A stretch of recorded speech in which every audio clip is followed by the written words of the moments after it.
धातु की जल के साथ अभिक्रिया, वो ये हमारा पाठ 3 है, धातु अधातु। प्यारे बच्चों, आज का जो हमारा टॉपिक है वह है धातु की जल के साथ अभिक्रिया। कि धातुएं जो होती हैं उनकी जल के साथ किस प्रकार से अभिक्रिया होती है। अब जब धातु की जल के साथ अभिक्रिया करवाई जाती है, जब धातु की जल के साथ अभिक्रिया करवाई जाती है तो बच्चों बनता है धात्विक ऑक्साइड। क्या बनेगा? धात्विक ऑक्साइड बनेगा। और साथ में बनेगी, बाहर निकलेगी हाइड्रोजन गैस, बुलबुलों के रूप में बाहर निकलेगी। मैं आपको पहले बता चुका था कि कुछ धातुएं बहुत ज़्यादा क्रिया करती हैं, कुछ धातुएं कम क्रिया करती हैं, कुछ धातुएं क्रिया भी नहीं करती हैं। लेकिन जो क्रिया करती हैं, जो धातुएं जल के साथ क्रिया करती हैं, तो वो क्रिया करके क्या बनाएंगी? धात्विक ऑक्साइड बनाएंगी। और कौन सी गैस बाहर निकालेंगी? हाइड्रोजन गैस बाहर निकालेंगी। बिल्कुल क्लियर होना चाहिए। एक बात, दूसरी बात यह कि धात्विक ऑक्साइड 2 प्रकार के होते हैं बच्चों। एक होते हैं जल में घुलनशील और दूसरे होते हैं जल में अघुलनशील।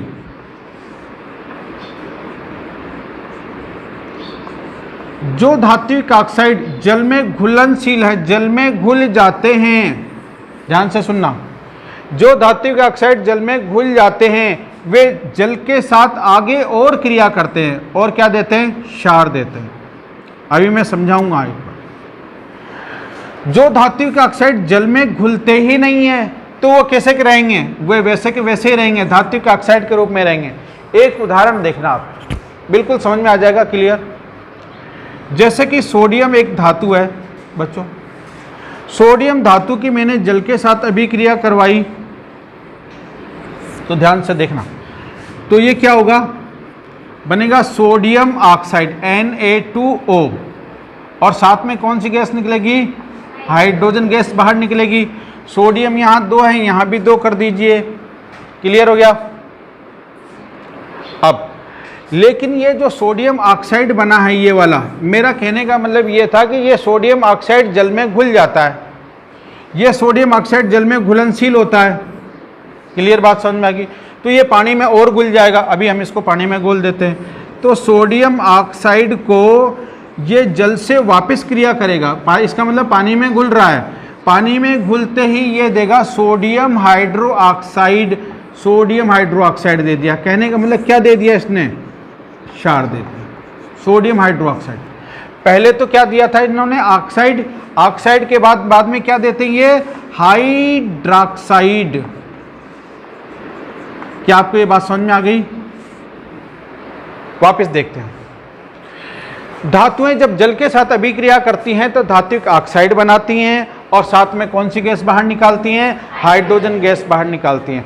धातु के ऑक्साइड 2 प्रकार के हो सकते हैं। एक धातु के ऑक्साइड वे हो सकते हैं जो जल में घुल जाते हैं, घुलनशील होते हैं, और कुछ धात्विक ऑक्साइड ऐसे होते हैं जो जल में नहीं घुलते हैं। जो धातु के ऑक्साइड जल में घुल जाएंगे वे जल के साथ फिर क्रिया करेंगे और क्या देंगे? हाइड्रोक्साइड देंगे। उदाहरण के तौर पर देखिए, जब सोडियम की अभिक्रिया हमने जल के साथ करवाई, जल के साथ मतलब पानी में सोडियम डाल दिया, तो सबसे पहले तो क्या बनेगा? सोडियम ऑक्साइड बनेगा, और साथ में कौन सी गैस बाहर निकल जाएगी? Hydrogen gas. लेकिन ये सोडियम ऑक्साइड जल में घुलता है, विलयनशील है, सोल्यूबल है, और जल में जब ये सोडियम ऑक्साइड जल में घुल करके क्या दे देगा? Sodium hydroxide. क्या देगा बोलो? Sodium hydroxide. अब हम इस वाले की बात करते हैं कि मान लो कोई जल में, कोई ऑक्साइड है जल में घुलता ही नहीं है, जैसे कि देखना आप, जैसे कि एल्यूमिनियम। ये एल्यूमिनियम है, एल्यूमिनियम की जब अभिक्रिया हमने जल के साथ करवाई तो बनेगा aluminium oxide, Al2O3, aluminium oxide बन गया। साथ में कौन सी गैस निकलने वाली है बच्चों? Hydrogen gas. ये ऑक्साइड तो बनना ही बनना है, तो तो हम देखते हैं एल्यूमिनियम की संख्या यहाँ पर 2, यहाँ पर भी 2 कर दो, ऑक्सीजन इधर 3 है तो यहाँ 3 कर दो, यहाँ 6 हो गए तो ये भी आप 6 कर दो। समीकरण हमने बैलेंस कर ली। अब ये जो एल्यूमिनियम ऑक्साइड है, ये ऑक्साइड जल में तो घुलता ही नहीं है, जल में कैसा है, अघुलनशील। अब जो जल में घुलेगा ही नहीं, मान लो जैसे कि रेत है, रेत पानी में घुलती है क्या, तो वैसे की वैसी पड़ी रहती है। तो इसी तरह एल्यूमिनियम ऑक्साइड जल में घुलता ही नहीं है, तो ऐसा का ऐसा ही रहेगा, जल में अघुलनशील। क्या आपको ये बात समझ में आ गई? मेरा आज का प्रश्न यही है, आज का मेरा पहला प्रश्न ये है, धातु की जल के साथ अभिक्रिया लिखिए। आप उत्तर लिखेंगे। जब धातुओं की जल के साथ अभिक्रिया करवाई जाती है तो धात्विक ऑक्साइड बनते हैं, साथ में हाइड्रोजन गैस निकलती है। लेकिन वे धात्विक ऑक्साइड जो जल में घुलनशील होते हैं, वे जल के साथ क्रिया करके हाइड्रोक्साइड देते हैं, और वे ऑक्साइड जो जल में अघुलनशील होते हैं, वे आगे अभिक्रिया नहीं करते हैं, उसी रूप में रहते हैं। एक इसका उदाहरण सबसे पहले आप ये वाला देंगे, ठीक है, इसके बाद दूसरा वाला ये वाला भी दे सकते हैं। क्लियर होगी बात? ये हमारा एक जनरलाइजेशन होता है, सीधा प्रश्न आता है, सीधा उत्तर लिखते हैं। अब अलग अलग बातें, अलग अलग धातुओं की बात करेंगे हम। पहले नंबर की जो धातु हैं हमारी वह है सोडियम और पोटेशियम। कि जब सोडियम धातु को जब जल में घोला जाता है तो क्या बनता है, सोडियम ऑक्साइड बनेगा, और बाद में वो जल के साथ क्रिया करके क्या बना देता है, सोडियम हाइड्रोक्साइड बना लेता है। तो डायरेक्ट यहाँ पर लिख देते हैं हम, सोडियम हाइड्रोक्साइड बनेगा, और साथ में क्या निकलेगा बच्चों, हाइड्रोजन गैस निकलेगी, और साथ में निकलेगी ऊष्मा। समीकरण को हम बैलेंस कर देते हैं। अब बच्चों जैसे ही सोडियम और पोटेशियम को जैसे ही पानी में डाला जाता है तो ये तुरंत आग पकड़ लेते हैं। क्यों? क्योंकि यहाँ पर ऊष्मा निकलती है, और यह हाइड्रोजन जो गैस है, यह हाइड्रोजन गैस तुरंत जल जाती है, जिसकी वजह से सोडियम को पानी में डालते ही आग निकलती है, आग लग जाती है। क्लियर होगी बात? हाईली रिएक्टिव है। इसके बाद हमारा सेकंड नंबर का आता है बच्चों कैल्शियम। कैल्शियम कैसे क्रिया करते हैं, ध्यान से सुनना। जब कैल्शियम जो है ये बच्चों, ये धातु, ये ठंडे जल के साथ क्रिया कर लेती है। कौन से जल के साथ? ठंडे जल के साथ क्रिया कर लेती है आराम से। जैसे कि कैल्शियम को जब जल में डाला जाता है तो क्या बनेगा बच्चों, पहले तो कैल्शियम ऑक्साइड बनेगा, फिर कैल्शियम हाइड्रोक्साइड बनेगा, ठीक है। तो क्या बनेगा, कैल्शियम पहले तो ऑक्साइड बनेगा, चूंकि ये जल में घुलनशील होता है इसलिए हाइड्रोक्साइड बनेगा, और साथ में कौन सी गैस निकलेगी, हाइड्रोजन गैस बाहर निकलेगी। समझ में आ गई बात? बच्चों क्या होता है कि हाइड्रोजन गैस, जैसे ही हमने ये देखिए आप यहाँ पर हाइड्रोजन गैस जल में हमने ये कैल्शियम डाल दिया, तो कैल्शियम के चारों ओर ये हाइड्रोजन गैस बुलबुले के रूप में जमा हो जाती है, ये बुलबुले, और ये कैल्शियम पानी में तैरने लग जाता है। तो जैसे हम कैल्शियम को पानी में डालते हैं तो बुलबुले निकलते हैं, बुलबुले निकलने के बाद वो कैल्शियम जो है ऊपर तैरने लग जाता है, उसके चारों तरफ बुलबुले चिपक जाते हैं।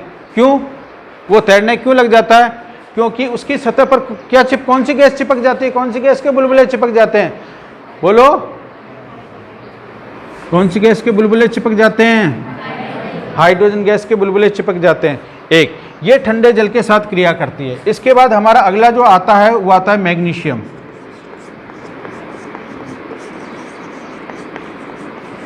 मैग्नीशियम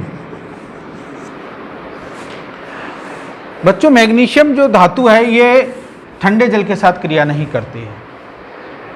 मैग्नीशियम धातु ठंडे जल के साथ क्रिया नहीं करती है, और पानी को क्या करना पड़ेगा आपको, गर्म जल के साथ क्रिया करती है, ठीक है। तो देखेंगे हम मैग्नीशियम भी जल के साथ क्रिया करके क्या देगा, पहले तो मैग्नीशियम ऑक्साइड देगा, बाद में ये मैग्नीशियम ऑक्साइड जल में घुलनशील होता है तो फिर क्या बना देगा, अल्टीमेट मैग्नीशियम हाइड्रोक्साइड बना देगा, और साथ में कौन सी गैस बाहर निकलेगी, हाइड्रोजन गैस बाहर निकलेगी। मैग्नीशियम हाइड्रोक्साइड है ये। और इस पूरे केसेज में यहाँ पर भी हाइड्रोजन गैस बाहर निकलती है, और मैग्नीशियम के जो धातु के टुकड़े हैं ये भी जल में तैरने लग जाते हैं। तो एक प्रश्न ये आता है हमारा कि जब कैल्शियम को जल में डाला जाता है तो वो तैरने क्यों लग जाता है? तो हमारा उत्तर रहेगा, जब कैल्शियम को जल में डाला जाता है तो हाइड्रोजन गैस के बुलबुले निकलते हैं, अभिक्रिया होती है, सीधी सी बात है, हाइड्रोजन गैस के बुलबुले निकल नहीं है, तो जिसकी वजह से वो उसकी सतह पर चिपक जाते हैं और उसका घनत्व कम हो जाता है, जिसकी वजह से वो ऊपर तैरने लग जाते हैं। ऐसा का ऐसा ही केस मैग्नीशियम का होता है। दो धातुएं और हैं हमारी, एक तो है आयरन और एक है एल्यूमिनियम। आयरन का मतलब होता है बच्चों लोहा, जिसका प्रतीक होता है Fe, और दूसरा है एल्यूमिनियम। आयरन और एल्यूमिनियम बच्चों ये दो धातुएं ऐसी हैं जो न तो ठंडे जल के साथ क्रिया करती हैं न गर्म जल के साथ क्रिया करती हैं, मतलब ठंडे जल के साथ भी इनकी क्रिया नहीं होती है, गर्म जल के साथ भी इनकी क्रिया नहीं होती है। ये किसके साथ क्रिया करती हैं बच्चों? किसके साथ? भाप। चूंकि भाप भी क्या है? पानी ही है, H2O ही है। तो ऐसी दो धातुएं का नाम बताइए जो भाप के साथ क्रिया करती है, ना तो ठंडे जल के साथ क्रिया करती है ना गर्म जल के साथ। बोलो, नाम बोलो। और दूसरा का नाम है एल्यूमिनियम। अब इनकी अभिक्रिया के हम समीकरण देखते हैं बच्चों। इनके आयरन का ऑक्साइड और एल्यूमिनियम का ऑक्साइड जल में घुलते नहीं हैं। इनके तो हमने पूरे केसेज में देखा था। यहाँ पे हमने क्या देखा था? सोडियम हाइड्रोक्साइड बन गया था।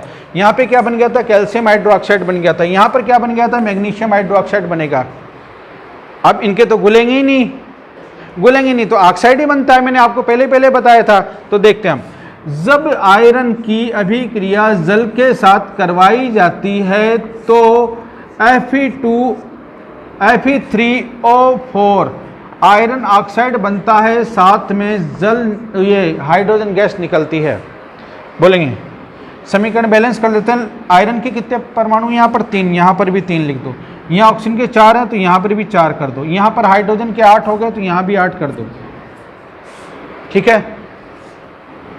एक इसी तरह एल्यूमिनियम के देखते हैं। एल्यूमिनियम की अभिक्रिया जब जल के साथ करवाई जाती है तो एल्यूमिनियम का ऑक्साइड Al2O3 बनेगा, साथ में हाइड्रोजन गैस बाहर निकलेगी। समीकरण देखते हैं। एल्यूमिनियम इधर 2 हैं, इधर भी 2 कर दो। ऑक्सीजन इधर 3 है, इधर भी 3 कर दो। हाइड्रोजन इधर 6 हो गए तो इधर भी आप क्या कर दो? 6 कर दो। ठीक है। इनकी अभिक्रिया किसके साथ हो रही है बच्चों? क्या ये बोलो आयरन ऑक्साइड, बोलो आयरन ऑक्साइड। इसको बोलो एल्यूमिनियम ऑक्साइड। वापस सुन ले। देखिए बच्चों, आयरन की जो अभिक्रिया होती है, वो आयरन की अभिक्रिया जब हमें करवाई जाती है तो क्या बनता है? आयरन ऑक्साइड बनता है। एल्यूमिनियम के साथ एल्यूमिनियम ऑक्साइड बनता है। और दो धातुएं ऐसी हैं, एक तो सोना और चांदी। सोना और चांदी धातुएं ऐसी होती हैं जो जल के साथ किसी प्रकार से कोई अभिक्रिया नहीं करती हैं, न तो ठंडे जल के साथ, न गर्म जल के साथ, न ही भाप के साथ किसी भी प्रकार से रिएक्शन ही नहीं होती है। समझ में आ गई बात? अब हम प्रश्न उत्तर लिखते हैं। चलो स्टार्ट करते हैं। आज के हमारे 5 प्रश्न हैं। पहला प्रश्न है, देखेंगे क्या होता है जब धातु की जल से अभिक्रिया कराई जाती है। तो आप लिख देना इसका बड़ा सा सीधा सा उत्तर, ऑक्साइड बनता है। जो जल में घुलने वाले हैं वो तो हाइड्रोक्साइड बनाते हैं, जो नहीं घुलते वो ऑक्साइड ही बनाते हैं। एक उदाहरण दे देना, ठीक है।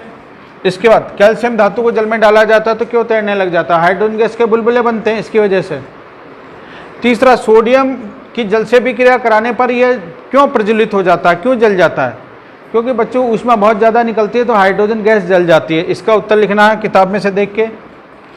इसके बाद 2 धातु के नाम बताओ जो जल से क्रिया नहीं करती है। किताब में लिखा हुआ है, एक सोना और चांदी। क्या होता है जब भाप की आयरन के साथ और एल्यूमिनियम के साथ अभिक्रिया करवाई जाती है? तो आपको पता है कि आयरन ऑक्साइड बनेगा, एल्यूमिनियम ऑक्साइड बनेगा। रासायनिक समीकरण लिख करके स्पष्ट रूप से लिख देना। ठीक है बच्चों, अगली जो हमारी क्लास रहेगी वो रहेगी, उसमें हम पढ़ेंगे धातुओं की अम्ल के साथ अभिक्रिया। ठीक है, फिर मिलते हैं अगली क्लास में। धन्यवाद बच्चों, जाओ। और सोमवार को आपका टेस्ट है, 101% टेस्ट है, तैयारी करके आना।